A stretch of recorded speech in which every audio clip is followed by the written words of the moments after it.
Maunlad na Pilipino. Pagtalakay sa iba't ibang pamamaraan sa kaunlaran ng kabuhayan. Maunlad na Pilipino sa 702 DZAS Radyo TV, Agapay ng Sambayanan. Ako po si Roberto O. Angak Jr., miyembro ng Aguila Farmers Association mula sa Sawawan, Colafo, Subwatershed Convergence Area. Suportahan po natin ang NCI SRD, Convergence Works. Ella Arshaga. Para sa Maunlad na Pilipino sa 702 DZAS FEBC Radyo TV, Agapay ng Sambayanan. Gumigising nang maaga, panibagong hamon sa'kin ng araw na to. Magsusumikap at nangangarap para lamang sa inyo. Muli magandang araw mga ka-agri. Ito po ang Maunlad na Pilipino kung saan hatid namin sa inyo ang kaalaman, balita at talakayan na iikot syempre sa agrikultura. At bago ang lahat, syempre, panalangin po muna tayo. Lord, salamat po sa araw na ito. Sa gitna ng pagod at gawain, nilalapit po namin ang aming mga sarili sa inyo. Bigyan mo po kami ng katahimikan ng isip, kapahingahan ng katawan at kapayapaan ng puso. Sa inyo po namin inilalagak ang lahat ng aming mga alalahanin, pati syempre ang papuri, pasasalamat, pati na rin po sa simula, kabuuan hanggang lapag ng programang ito. Sa matamis na pangalan ni Jesus, Amen. At para sa salita ng karunungan, maging bukas sa mga bagong ideya at pananaw. Magandang umaga po. Ako po si Ella Arshaga. Ngayon po ay araw ng Sabado, ika-26 sa buwan ng Abril. April 26, 2025. Welcome po sa Season 7, Episode 17 ng Maunlad na Pilipino dito sa 702 DZAS FEBC Radio TV, Agapay ng Sambayanan. Sa mga kakatune in pa lang, accessible po tayo via online streaming ng dzas.febc.ph. Gayon din po sa pamamagitan ng Facebook sa 702 DZAS FEBC Radio TV na Facebook page. At syempre po sa radio, no, sa mga nakikinig po sa kanilang mga, of course, sa ating PM radio, sa talapihitang 702 po tayo sa AM band. At para po sa mga pagbati, yun, I personally love this part kasi talagang it's personalized, it's directing towards sa ating mga lovely listeners. Thank you so much for being with us at such an hour na maaga on a Saturday. So pagbati po kay Ma'am Mel Supat, lagi naman po lagi naman po naka-open ang radio namin o radyo namin, nakikinig po sa inyo sa buong maghapon. And of course, this goes for all the programs po ng FEBC Philippines. Thank you so much po for listening, Ma'am Mel Supat. God bless po. At blessed Lenten season, ito nga po, no, sa mga nagdaan po nating pagninilay-nilay. Mula po ito kay Ma'am Mayan Damian, na bumabati po sa atin, Miss Ella at Maunlad na Pilipino. Dito medyo malamig pa at spring pa. Ingat. Ayun. Thank you po ma'am sa feedback po ninyo. We'd love to hear kamusta po kayo mga listeners. Let us know in the comment section.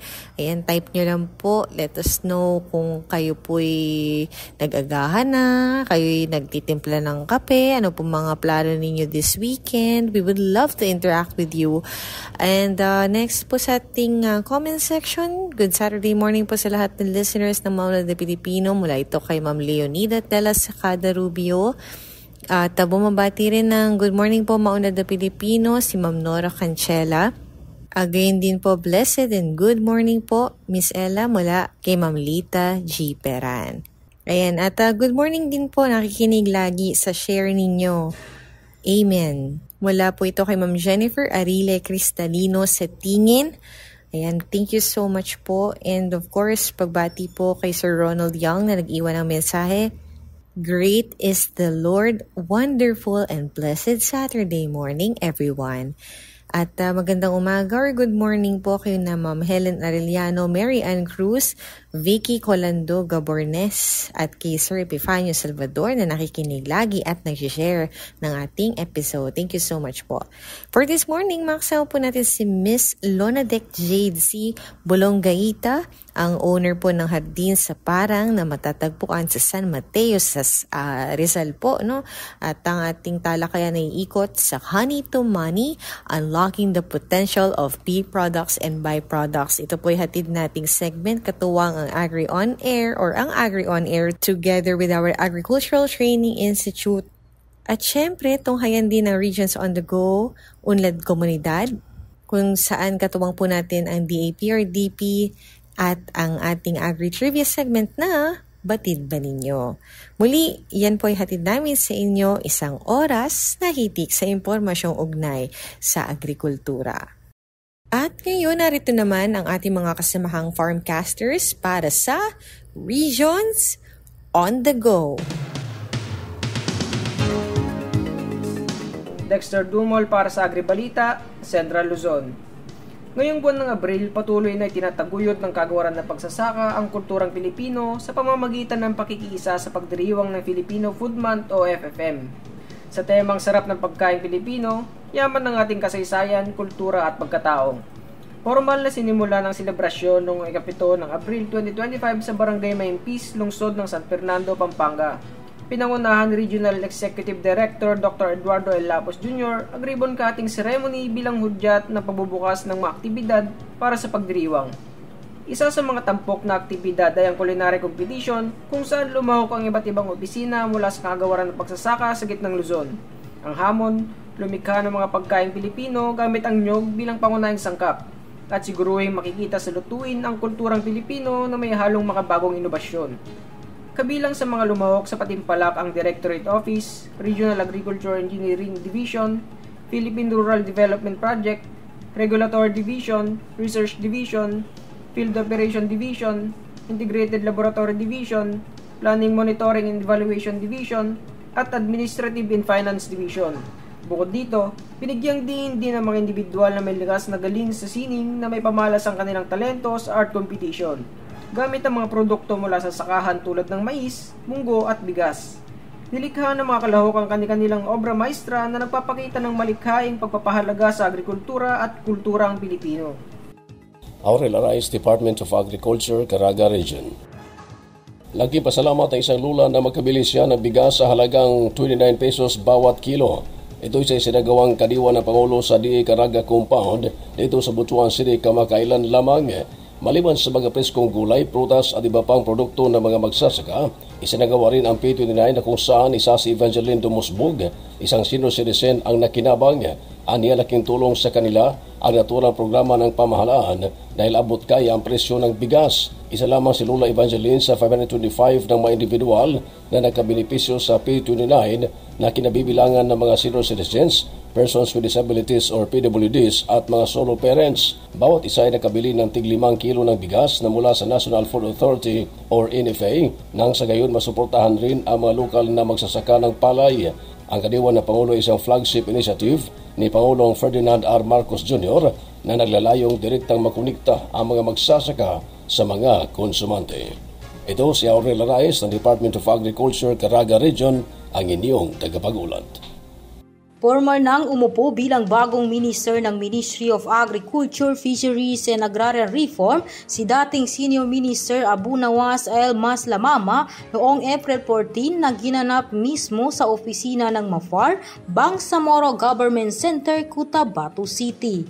Sa isang seremonya ng paglilipat ng liderato, opisyal na ipinasa ni dating MAFAR Minister na ngayon ay umuupong Senior Minister ng BARM, Muhammad S. Yaqub PhD, ang pamumuno sa bagong talagang minister na si Abu Nawas L. Maslamama. Ang paglilipat ng liderato ay simbolo ng bagong yugto ng pag-unlad at pagbabago para sa sektor ng agrikultura, pangisdaan at reformang agraryo sa rehiyon ng Bangsamoro, Autonomous Region in Muslim Mindanao. Sa kanyang mensahe, sinabi ni Minister Maslamama na kinikilala nito ang mga tagumpay na nailata ipinatag ng dating minister para sa sektor ng agrikultura, pangisdaan at reformang agraryo. Handa na ring umano siya sa mga kakaharaping tungkulin na layuning paunlarin ang buhay ng mga magsasaka, mangingisda at mga benepisyaryo ng reforma sa lupa. Sa ilalim ng liderato ni Minister Maslamama, inaasahang mas mapabuti pa ang mga programa at serbisyo ng MAFAR para sa mga mamamayan ng Bangsamoro. Mafaraming ani at kita, serbisyong Bangsamoro, Nay Mama Miser, nag-uulat. Maunlad na Pilipino sa 702 DZAS Radyo TV, Agapay ng Sambayanan. At para sa edisyong ito ng Agri On Air, sa mga kakasama pa lang po sa atin ngayong umaga, ay ang Agri On Air po ay ang ating Agri segment. Katuwang po natin dito ang Agricultural Training Institute. Ayan, welcome po sa Maunlad na Pilipino para po sa ating usapin ngayong umaga kung saan ikot po tayo sa honey to money. Ayan, unlocking the potential of bee products and byproducts. Papaliwanag po sa atin ang diskusyong ito. Makasama po natin ang owner ng Hardin sa Parang sa San Mateo, Rizal, si Ma'am Lonadec Jade, si Bolongaita. Welcome po Ma'am Jade sa MNP or Maunlad na Pilipino. Kamusta po kayo? Hello, good morning. Okay naman po. Ayun, yun ang mga gusto natin, mga vibes, mga energy, mga okay lang po tayo dyan. At dahil dyan, ma'am, syempre hindi na tayo magpapaligoy-ligoy pa. Ang atin pong hardin sa Parang ay of course yung ating farm na na-acquire. So paano po kaya tayo nag-start dito?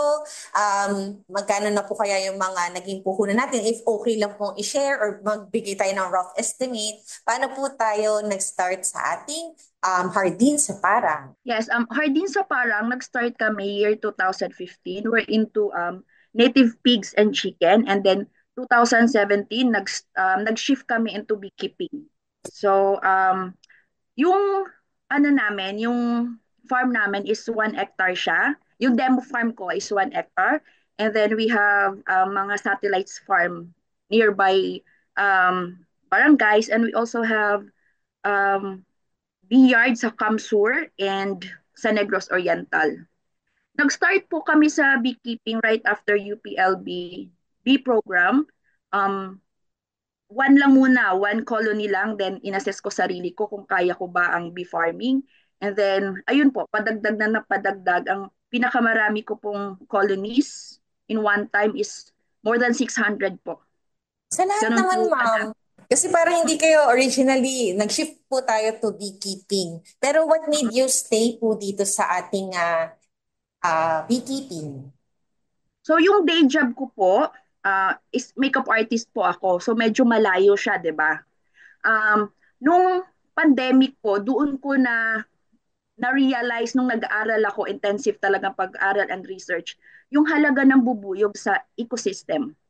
So doon, yun yung passion ko pumasok na po doon na ganito pala siya kahalaga. Although alam ko ang bubuyog is they're good pollinators, pero yung pinaka-malaking impact niya sa ating mga tao, sa buong ecosystem natin, doon ko lang siya na-realize. So yun yung nagbibigay sa akin ng passion na ituloy ko seryosohin ko na itong pagbibikeeping. So naisali na. Iba talaga pagka nandun natumbok yung tinatawag na passion. Doon tayo parang halos, yung ano bang tamang terminolohiya doon? Yung parang nandun ka nakadedicate yung oras mo doon, yung pag-research mo doon, paano siya magagawang mas maayos. So dito nga tayo napunta sa ating beekeeping. And dahil dyan sa ating hardin sa Parang, ma'am, sino ba yung mga nakakatulong natin? May mga like-minded individuals po ba tayo dyan na katuwang po ninyo sa pag-maintain po ng ating hardin sa Parang?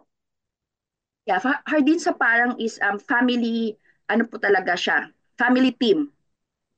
So, yeah. Family member siya, and meron din ako mga nakakatulong na mga kapitbahay. But when it comes to pollination and manipulation, hands-on po talaga ako. So ako po yung beekeeper, and then nanghihingi lang ako ng tulong sa mga bagay-bagay na hindi ko kaya. And together with my partner also, siya yung brain, ako yung gawa. So ganun yung partnership namin.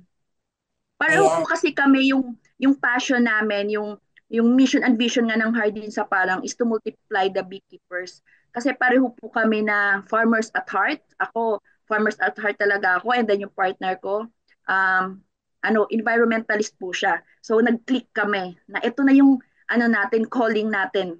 Ito na yung perfect negosyo para sa atin kasi passion namin pareho. So ito na nga, yung ating sa Japanese term yung ikigai, yung kung saan ka magaling, what the world needs, saan tayo pwedeng kumita ng pera, at parang dito na talaga yung cause natin din, yung puso natin ay dito natin binubuhos. Doon nga po sa mga, ma'am, by the way, anong year po nag-start ang ating Hardin sa Parang? Ilang taon na po kayo in operation? Sa beekeeping po, since 2017. Kasi nga parang mas napunta kayo or na-concentrate kayo doon during pandemic. Parang doon na nagkaroon talaga ng oras to do everything na naumpisahan natin until now. So dahil doon, ma'am, can we share po yung mga naipundar na natin so far? Paano po yung parang sabi nyo, sa medyo mas common na term these days, paano nyo po na parang na-sense na medyo quote-unquote success po kayo parang ganon? Yes, proud to say, nakadagdag po kami ng isa pang sasakyan na kailangan namin sa pagbibeekeeping. So, nakapagdagdag kami ng pick-up. Na-renovate namin yung farmhouse namin. And the most important po is na-establish namin as one of the leading supplier ng beekeeping dito sa Philippines. So, kompleto po kami ng beekeeping equipments. So talagang nakatulong din po sa ating pagpapaikot ng negosyo. Ayun. At dito po mama sa ating, siguro yung topic nating nabanggit kanina. Ito po pala isang training. Ito pong tinatawag nating Honey to Money, Unlocking the Potential of Bee Products and Byproducts. Kamusta po ma'am yung experience? Sino pong nag-invite sa inyo dyan? Ang nag-invite po sa akin is yung MAU ng San Mateo. Si Mr. Alexis Santos. So in-invite niya ako, and then nag-say yes ako kasi nalaman ko na collaboration siya ng CVSU Bright na headed by Doc Michelle Bono. So umattend ako. Pagbati po kay Director Michelle ng CAVSU Bright na nakasama rin po natin sa program na ito sa isa sa mga panayam po natin. Also with the Agricultural Training Institute, Agri On Air. And dahil po dyan, ma'am, yung mga trainings po natin or ito nga po specific training natin na Honey to Money, ano po yung mga parang naging key takeaway nyo na kayo mismo, passionate na kayo bago nyo pa to na-encounter So parang, kamusta po yun? Nadagdagan po ba yung kaalaman natin? Yeah. Actually, Hardin sa Parang is marami na kaming mga byproducts na. Like soap, we have soap, lip balm, wine, liniment. Pero nung umattend ako kasi sa ATI, Calabarzon, sabaga, natutuwa ako kasi mas nagkaroon ako ng ibang technique, ibang kaalaman sa paggawa ng mga byproducts po. So very, thankful talaga ako na umattend ako. Mas marami po akong natutunan. I just want to confirm, ma'am, kasi kanina sabi niya talaga, dun din kayo sa makeup artistry. Dun sa mga naging byproducts po natin sa mga bee products natin, ano po yung parang paborito nyo doon? Personally, kasi medyo, may gusto lang ako i-confirm kasi may specialization din kayo sa makeup. Ganyan. Because actually, our soap kasi is siya. Yeah, nag-click siya, marami siyang mga good reviews sa mga naging clients ko, and naging number 1 seller talaga namin ang soap. So more on kayo ma'am, non-food na mga products po ng ating bubuyog. Tama po ba? Yeah, but we also have wine. Wow, wine. We have meat, we have methigline and melomel. At magbabalik po ang ating usapan tungkol sa Honey to Money, ating unlocking the potential of bee products and byproducts sa ilang sandali. Uy! Akayin mo to, Junjun! Hala, ano yun? Halimaw ba yun? Tatakbo ba tayo, Junjun? Tatahulan ko ba? Ano gagawin natin? Chub! Okay ka lang? Bunso, tandaan mo lagi. Para hindi ka makagat, maging maingat. Kapag natatakot si Chub, lumayo ka muna. Kausapin mo siya ng malambing. Chub! At dalhin mo siya sa bahay niya. Uwi ka muna. Oo nga, sige. Hindi nakakatakot dito. Salamat, Junjun. Hindi na ako ganun kakabado. Pero huwag ka muna alis ha. Maging maingat pag natatakot ang aso. para iwas kagat at kalmot. Basta wais, iwas rabies. Problema ngayon sa sektor ng paghahayupan ang mababang kahusayan sa AI. Kung magpapatuloy ito, malabo nang tumaas pa ang produksyon ng gatas sa bansa. Sana may makatulong sa akin para mabuntis naman itong kalabaw ko. Ha? Kapangyarihan ng AI! Saniban mo ako! Ah!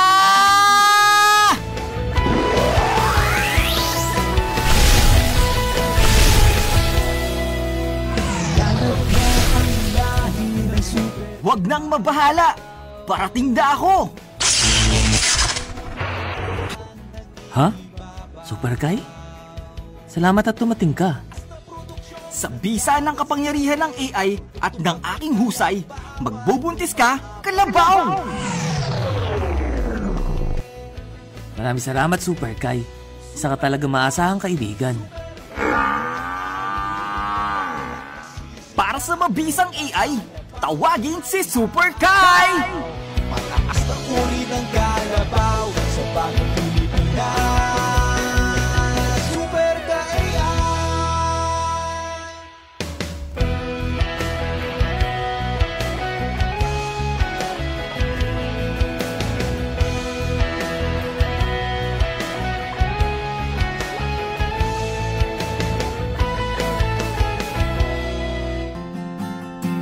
Organic fertilizer ba ang hanap na matipid at magandang ipalaganap? Halina at sumama, wala nang teka-teka, tara na mag-composting na.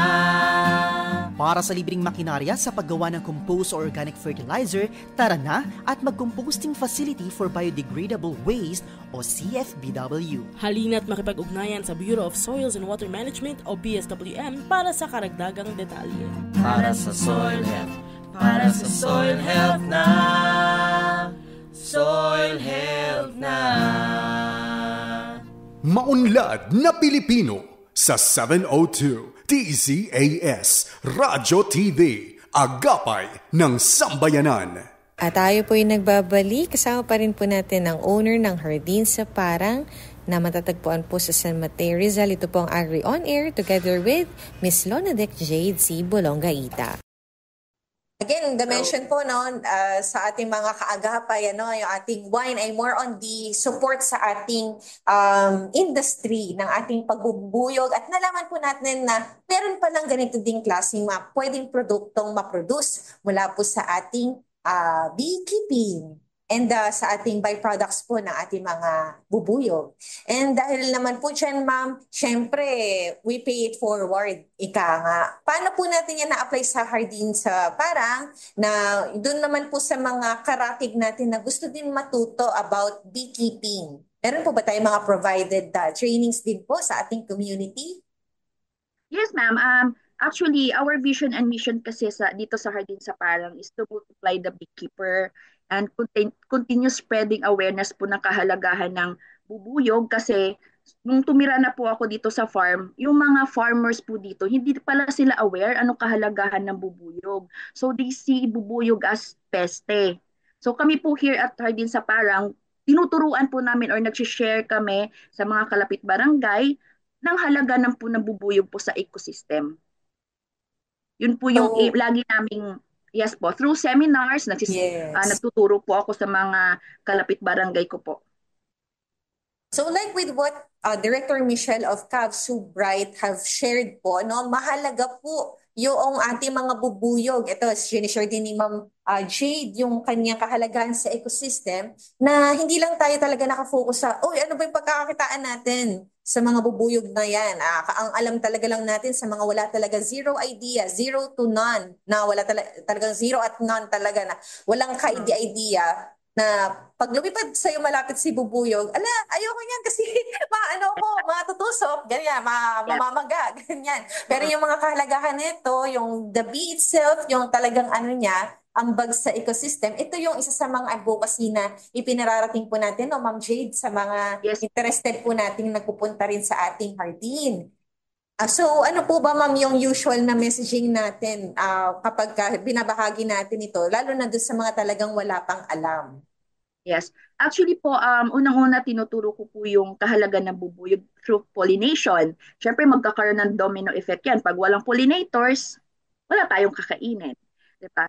And the good thing about beekeeping kasi is you're giving back to money to Mother Nature. At the same time, kumikita ka. Ang sarap nung ganong feeling, mami, na at the end of the day, kumita ka, and yung satisfaction level mo na, uy, nakatulong ako. Yun yung magandang-maganda doon yung satisfied ka sa ginagawa mo, na alam mong nakatulong ka kay Mother Nature. So sa akin po, yun po yung pinaka-best reward. Kasi lahat naman po tayo, 'di ba? Gusto nating makatulong tayo in small ways sa ating ecosystem. So yun po yung best reward. Syempre po, yung kumita na rin. Pero sa akin po, yun yung number one. Ayun na nga. So parang our environment gives us something na pwede natin pakinabangan. Ano? And we also give back. Nakakatawa naman po yung ganitong klaseng mindset. And syempre po, nababanggit na rin natin kanina sina Calcio Bright, also sa ating area po sa San Mateo. Ano po, ma'am, paano ba nagsimula yung partnership natin with ATI Calabarzon? Yes. Actually po, gusto po namin maging LSA, Learning Center po. So, ongoing po yung application ko sa pagiging LSA po. Ayun.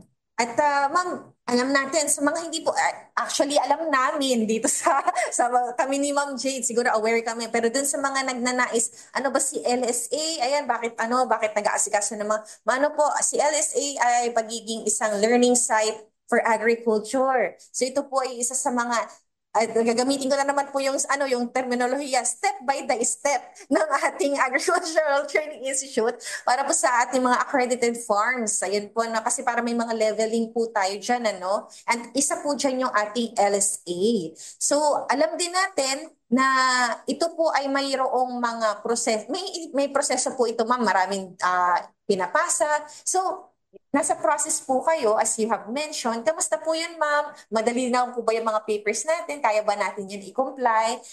Malapit na po ba tayo sa katotohanan? Nasa kalagitnaan pa lang po tayo. Hopefully this year, matatapos na rin po namin. Ayan. So lahat alam natin na yung mga nagiging LSA po through our Agricultural Training Institute ay talagang pumasa sa mga ganitong klaseng criteria. So, the best of luck po at hopefully ay nasa kalahati na tayo, getting there na. Ayun, at sa mga siguro po ma'am, pwede ba natin i-share yung mga plans in place po natin in the near future para po sa ating farm? Yeah. Gusto po namin mag-expand pa ng mga satellite bee yards para po maka-accommodate kami ng mas maraming visitors.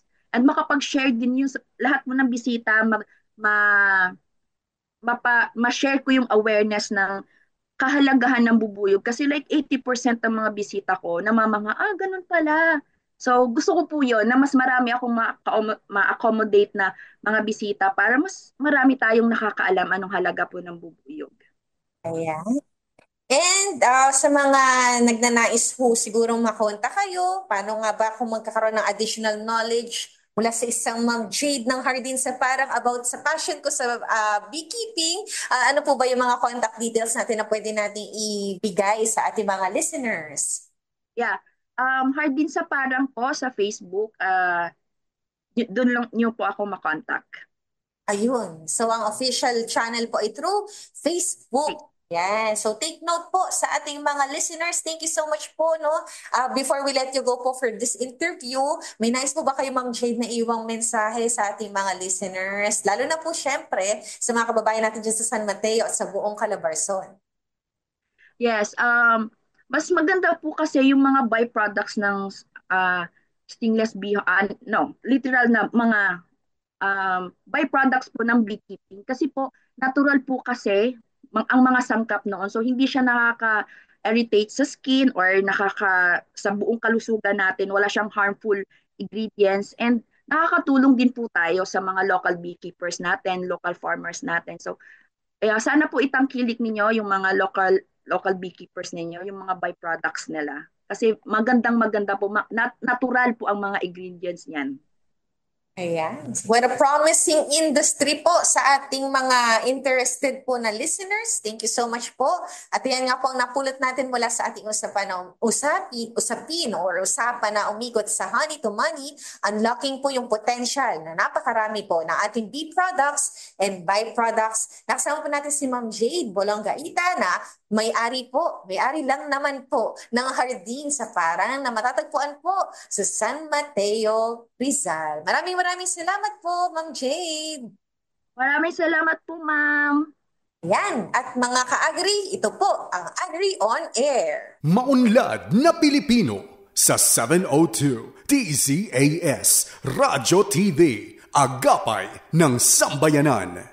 At narito po ang Unad Komunidad o UK. Dito po ikatuwang natin ang Philippine Rural Development Project. Ang ating segment for this morning ay hatid sa atin ni Ginoong Joseph John Polarica, ang kanilang Information Specialist para sa PRDP Project Support Office, Mindanao. Ang bangus o milkfish ay isa sa mga pangunahing pagkain ng mga Pilipino. Bukod sa pagiging masustansya, ito rin ay isang mas abot-kayang alternatibo sa karne. Gayunpaman, isa sa mga hamon na kinakaharap ng mga lokal na producer ng bangus ay ang patuloy na pagtaas ng presyo ng commercial feeds. Isa sa mga pangunahing dahilan nito ay ang pagtaas ng presyo ng mga inaangkat na raw materials na ginagamit sa paggawa ng pagkain para sa isda. Bilang tugon, pinondohan ng I-Plan component ng PRDP PSO Mindanao sa ilalim ng Subcomponent 1.2 ang isinagawang research ng Davao Oriental State University na naglalayong maghanap ng lokal at native na sangkap na maaaring pagkunan ng protina bilang alternatibo sa imported na sangkap ng fish feed. Pakinggan natin ang panayam kay Professor Edison Macusi, ang team leader ng research team mula sa Davao Oriental State University. When we started with this project proposal, we have two phases of this project. At first, we started with scanning for agricultural materials just found within the Davao region. So we have banana waste products, cacao waste products, and even other waste products that can be incorporated or be useful for making feeds. These are usually organic materials. And we thought about including earthworms, African earthworms, and even including golden apple snails, even asola. And finally, we came up with this fish grow-out aquaculture. We delimited it into 4 treatments. We have taro or gabi, which came out from an earlier environmental scanning that came up from Ata and Matigsolog tribes. And then we also have banana stem, which is quite abundant in our area, here in Davao Oriental as well as in Davao region. And finally, we also have these formulated feeds that we thought about that can be used as an alternative to commercial fish feeds, that's blood meal. And somehow, during the time that we started reviewing the literature, it was a popular choice to make use of. So finally, we came up with these 4 treatments in our experiment for milkfish aquaculture grow-out to check which among this treatment is the cheapest as well as the best in terms of fish growth in length and in weight, and the least in terms of cost. Sa pakikipagtulungan ng mga state universities at academe, layunin ng PRDP na gamitin ang research upang makapaghatid ng kaalaman na makakatulong sa lokal na fish producers at mapanatiling abot-kaya ang presyo ng isda para sa bawat Pilipino. Thank you so much po, Sir Joseph. At abangan pa ang mga inihandang bahagi ng DAPRDP tutok lang sa Undad Komunidad dito pa rin sa Maunlad na Pilipino 702 DZAS. Ayan, at oras na para po sa ating Agri Trivia segment. Dito po ay kasama natin si Binibining Ira Cruz. Magandang umaga sa ating lahat. Happy last Saturday for the month of April. At dahil dyan, narito na naman tayo sa ating Agri-Trivia segment, ang Batid Ba Ninyo? Mga kabalen, isang makabagong hakbang para sa sektor ng agrikultura ang inaasahang maisa sa katuparan sa lalawigan ng Pampanga. Nitong kamakailan nga ay nagkasundo sina Agriculture Secretary Francisco P. Chu Laurel Jr. at Transportation Secretary Vince Dizon na pabilisin ang pagpapatayo ng isang food hub sa lupaing pag-aari ng Clark International Airport Corporation o CIAC. Layunin ng proyektong ito na pag-isahin sa iisang lugar ang imbakan, pagpoproseso at distribusyon ng mga produktong agrikultural. Sa ganitong paraan, magiging mas episyente ang daling ng pagkain mula sa mga magsasaka patungo sa mga mamimili, traders at iba pang stakeholder.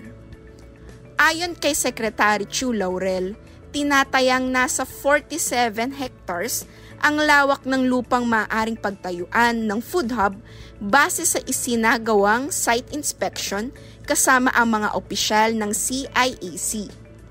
Ngunit sa ngayon, 12 hektarya muna ang uunahin na aabutin ng halos 2 bilyong piso ang pondo para sa paunang konstruksyon. Dagdag pa ng kalihim, hindi man kasing laki ng 50 hektaryang modelo sa Thailand, mahalagang masimulan ito ngayon upang may pundasyon na ang mga susunod na administrasyon para sa mas malaking pagpapaunlad. Inaasahan na maaaring magsimula ang operasyon ng food hub 18 buwan matapos ang pagsisimula ng konstruksyon. Samantala, sinabi naman ni Secretary Vince Dizon na siya ring chairman ng CIAC na malaking tulong ang lokasyon ng Clark dahil malapit ito sa Subic Seaport, Subic-Clark Expressway at mismong Clark International Airport. Ngayon sa muling pagsuporta ng pamahalaan, umaasa sina Chu Laurel at Dizon na matutuloy na ang proyekto, isang malaking hakbang tungo sa modernong food value chain sa Pilipinas. Bukod sa Clark, pinag-aaralan din ng Department of Agriculture ang pagtatayo ng katulad na food hubs sa iba't ibang panig ng bansa para palakasin ang ani, patatagin ng supply at presyo ng pagkain at lumikha ng trabaho at pamumuhunan sa mga komunidad. Batid ba ninyo na sa isang makabagong food hub, hindi lang produktong agrikultural ang napapalapit sa mamimili, kundi pag-asa sa mas maunlad na kinabukasan para sa ating mga magsasaka. At iyan ang ating Agri-Trivia segment, ang Batid ba ninyo? Ito po si Ira Cruz. Ayan, thank you Ira. Muli, maraming salamat po sa oportunidad na kayo po ay aming mapaglingkuran sa pamamagitan ng Maunlad na Pilipino, isang programang pangradyo hatid po sa inyo ng Department of Agriculture, Agriculture and Fisheries Information Division. At para sa pagkain kaisipan, mula sa unang aklat ng mga taga-Thessalonica, Kabanata 5, talata 16 hanggang 18, magalak kayong lagi, palagi kayong manalangin, at magpasalamat kayo sa Diyos sa lahat ng pagkakataon. Sapagkat ito ang kalooban ng Diyos para sa inyo sa inyong pakikipag-isa kay Kristo Jesus. Mula po sa Department of Agriculture, inyo pong napakinggan ang edisyong ito na Maunlad na Pilipino dito sa 702 DZAS FEBC Radio TV, Agapay ng Sambayanan, na may himpilan sa Ortigas Center, Pasig City at kasapi sa Kapisanan mga Broadcaster ng Pilipinas o KBP. Kami po ay nagpapasalamat sa aming DZAS family na katuwang namin sa episode na ito at sa lahat ng episode na hatid namin sa inyo.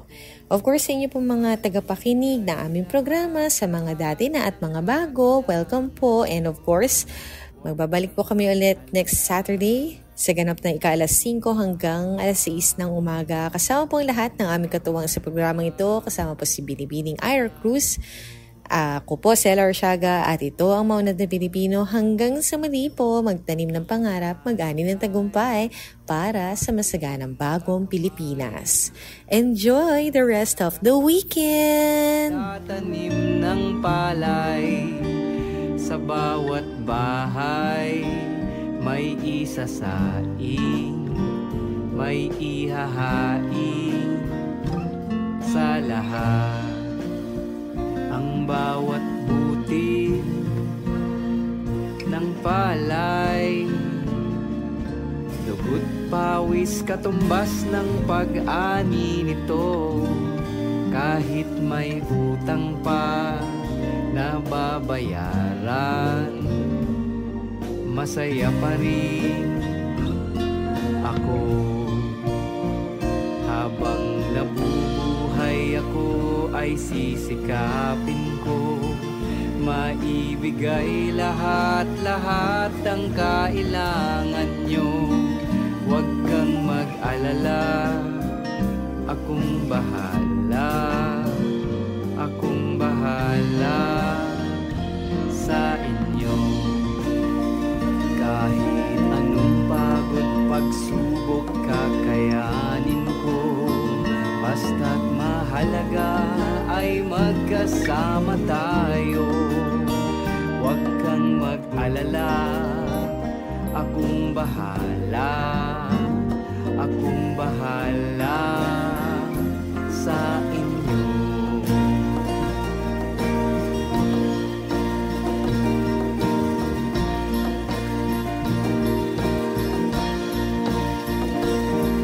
Kayamanan ng kalikasan, ang balay parang buhay.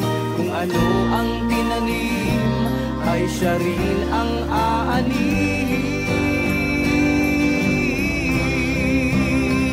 Habang nabubuhay ako, ay sisikapin ko maibigay lahat-lahat ng kailangan nyo.